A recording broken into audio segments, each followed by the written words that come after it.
The sun rises here not with a shout, but with a slow, patient whisper. It spills over the horizon, painting the vast savanna in shades of ochre and soft gold. The air itself seems to hold its breath. This is a land shaped by time, by wind, and by a relentless, powerful sun. The earth is cracked and dry, a mosaic of ancient riverbeds and patient stone. Yet life persists. A lone acacia tree, its silhouette a stark and beautiful sculpture against the dawn, offers shade to those who know its value. The silence is profound, broken only by the distant rhythmic call of a ground hornbill. It is a sound that echoes across the plains, a heartbeat for this immense, breathing landscape. Here, distance is measured, not in miles, but in the slow, deliberate steps it takes to cross it. The horizon seems to stretch into eternity, an unbroken line where the pale blue sky meets the deep red earth. Dust devils, like playful spirits, dance across the flatlands, their swirling columns visible for miles. They are temporary ghosts in a world of permanence. The wind carries the scent of dry grass and distant rain, a promise that is not always kept. Every element here tells a story. The shape of the rock speaks of ancient waters. The direction of the wind hints at the coming season. It is a world of subtle signs, understood by those who live in its rhythm. Life moves at a different pace. A herd of zebra, their stripes a dazzling illusion in the morning light, ambles towards a hidden waterhole. They move as one, a flowing river of black and white. Their journey is a testament to instinct, a map passed down through generations. Higher up, on a rocky outcrop, a vervet monkey watches the world below. Its eyes are sharp, missing nothing. It sees the slow march of the zebra. It hears the rustle of a snake in the undergrowth. In this quiet theater of survival, every creature plays its part with a quiet, dignified grace. The world turns slowly, but it is never truly still. The sounds are a language of their own, the soft thud of hooves on dry earth, the gentle murmur of the wind through thorn bushes, the far-off cry of a fish-eagle, sharp and clear. These are the sounds of existence, the ambient music of a place where life and hardship are intertwined. To stand here is to feel the immense scale of nature and the quiet resilience of everything within it. It is a humbling experience. One feels the pulse of the continent underfoot, a slow, powerful rhythm that has beaten for millennia. It is a world of breathtaking beauty and profound challenges. If you found this journey inspiring, make sure to subscribe to our channel for more stories from the world's most remarkable places. Your support helps us bring these powerful stories to life.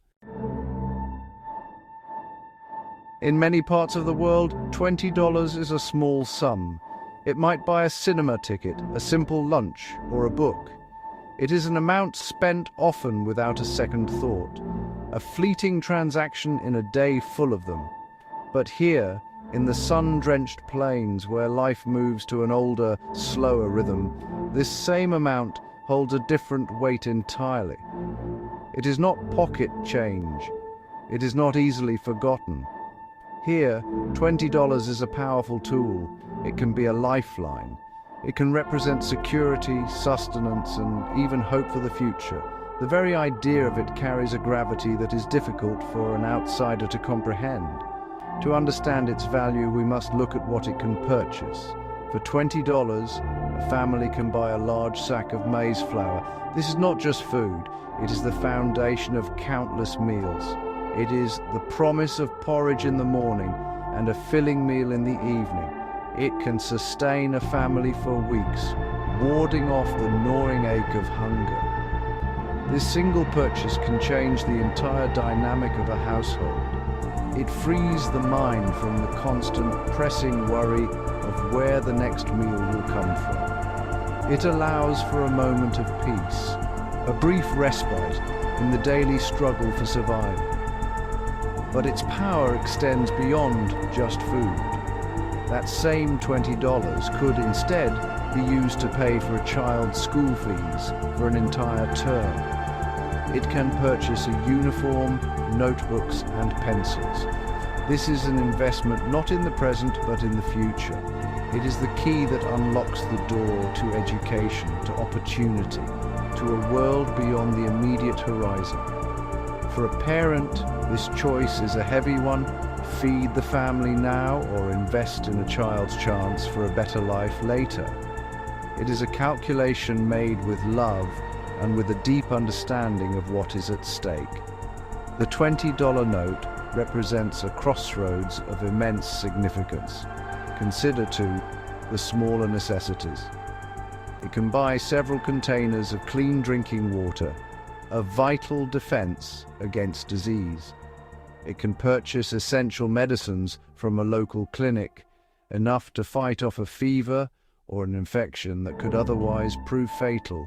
It might even be enough to buy a few young chickens, a living investment that can provide eggs and eventually more chickens. Each of these choices carries with it the potential to dramatically alter the course of a life. $20 here is not just currency, it is a measure of security, a tool for health and a seed of hope. Before the first light touches the plains, Amantha is already awake. Her day begins in the quiet cool of the pre-dawn, the air still holding the chill of the night. She moves with a practiced silence through the small circular hut made of mud and thatch. Her children are still asleep, their small forms wrapped in thin blankets on a mat. Her first task is to coax the embers in the fire pit back to life. A gentle breath, a few pieces of dry kindling, and soon a small flame dances, casting flickering shadows on the curved walls. This fire is the heart of the home, a source of warmth and the promise of a morning meal. Her husband Django left 2 days ago. He is a herdsman, following their small flock of goats in search of sparse grazing. He will be gone for a week, perhaps more. Amantha is the keeper of the homestead, the guardian of their children and their few possessions. Her movements are economical and deliberate, born of a lifetime of conserving energy. She lifts a heavy clay pot, balancing it on her head with an effortless grace that belies its weight. Her bare feet know the path to the river intimately, every stone and every thorny branch. The journey is long, but it is a daily ritual, as certain as the rising sun. Today is different. Today, she carries a small, carefully folded note in a pocket sewn into her skirt. It is $20. The money came from the sale of a goat, a difficult decision Django made before he left. The animal was old, but it was still a part of their wealth. The money it brought is now Amantha's responsibility. As she walks, the weight of the pot on her head is familiar. But the weight of the note in her pocket is a different kind of burden. It is a weight of possibility, of difficult choices that must be made at the market in the village, a 2-hour walk away. The sun begins its climb, and the world around her awakens. The air warms, and the sounds of the bush become more distinct. A francolin calls out its sharp, stuttering cry from a nearby thicket. She sees the tracks of a jackal that passed in the night, a reminder of the other lives that share this space. Amantha does not hurry. Her pace is steady, rhythmic. Her mind is a quiet ledger, calculating and recalculating. Maize flour is the priority, but her youngest, Naya, has been coughing. Perhaps some medicine from the clinic is more important. The $20 holds the answer to these questions, but the answer is not simple.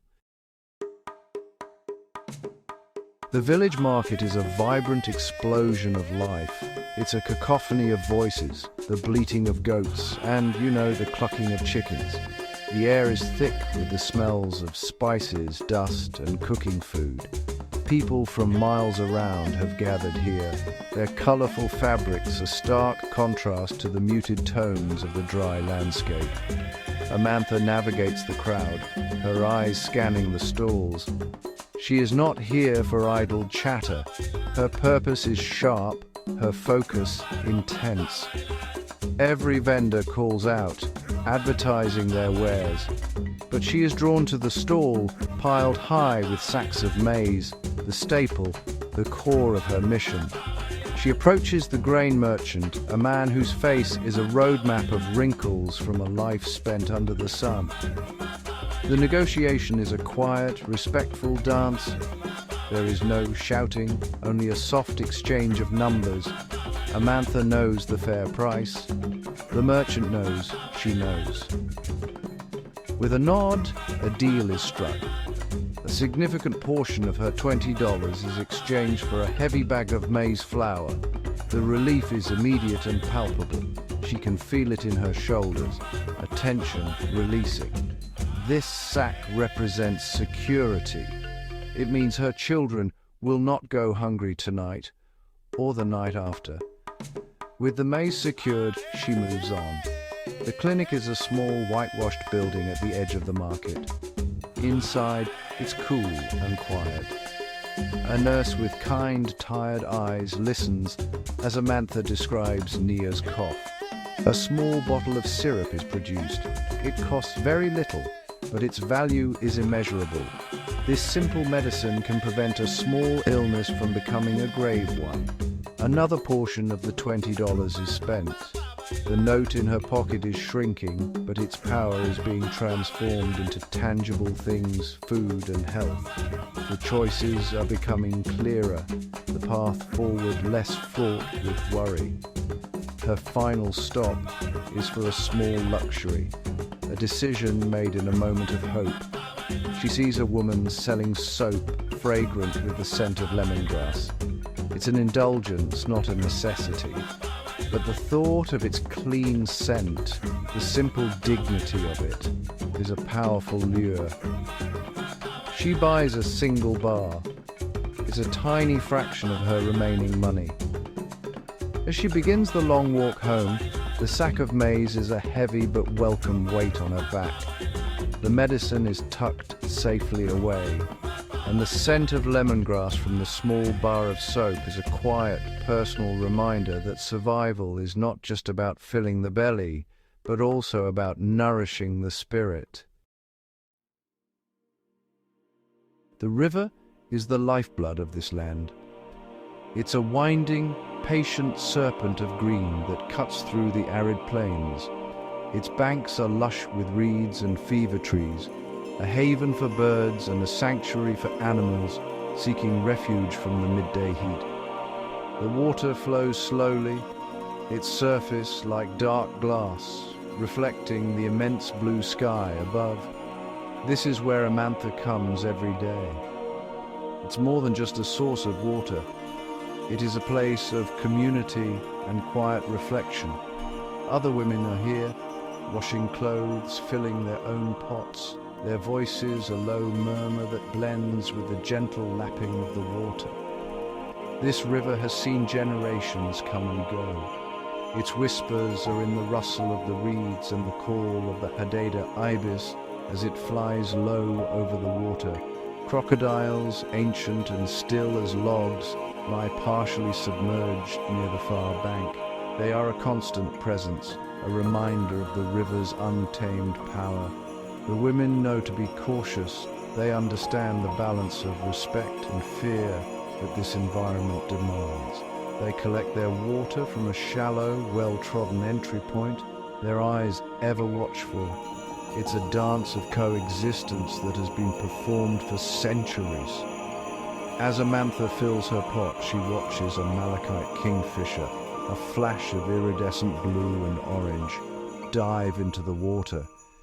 It emerges a moment later with a tiny fish, a successful hunt. The sight brings a small, fleeting smile to her face. Nature here is not a backdrop. It is an active participant in the story of life. The river provides water for her family, but it also provides these small moments of beauty. It feeds the fish, which feed the birds. It nourishes the trees, which give shade. Every part is connected in a delicate, intricate web of dependence. On her way back, she notices the spoor of a leopard in the soft mud near the path. The tracks are fresh from the previous night. It's a silent reminder of the dangers that walk in the darkness, of the other hidden world that awakens when the sun goes down. Yet there is no panic in this observation. There is only a quiet acknowledgement, an acceptance of the wildness that is her neighbor. The land is both provider and predator. To live here is to understand this duality, to respect the power of the crocodile in the water and the leopard in the bush, and to walk with a quiet awareness of one's own place within this grand and sometimes perilous order. As the sun begins its descent, the world is once again transformed. The harsh light of midday softens into a warm, honeyed glow. The sky becomes a canvas of impossible color, deep orange, fiery red, and soft violet. The long shadows of the acacia trees stretch across the land like dark fingers. Amantha has returned home. The sack of maize is stored, the water pot is in its place, and the fire is burning brightly. The smell of cooking porridge now fills the small hut, a comforting, familiar scent. Her children, their hunger soon to be sated, play quietly near the doorway. The $20 is almost gone. What remains is a few crumpled notes and some coins, carefully tucked away for an unforeseen need. But what it has bought is all around her.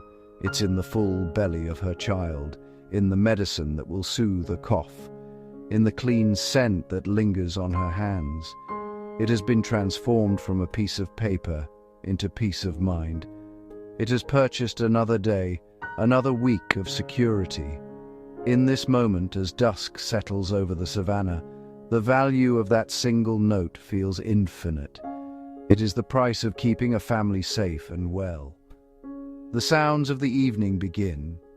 The chirping of crickets rises to a chorus. A distant hyena whoops, its call carrying on the cooling air. These are the lullabies of the African night. Inside the hut, the family gathers around the fire. The flickering light illuminates their faces as they share the simple meal. There are no grand stories, only the quiet comfort of being together. The struggles of the day are over. The worries about tomorrow are, for now, held at bay.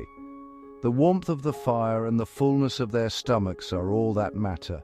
This simple act of sharing a meal is an act of profound love and resilience. Tonight, Amantha will sleep with a lighter heart. The weight of the $20 has been lifted, replaced by the security it provided. It has bought more than just goods. It has bought dignity. It has allowed her to provide, to protect, to care for her family with her own hands. As darkness finally blankets the land and the brilliant stars emerge in the clear sky, the cycle continues. The sun will rise again tomorrow, bringing with it new challenges. But for tonight, there is peace. And in this part of the world, peace, even for a single night, is a treasure of immeasurable worth.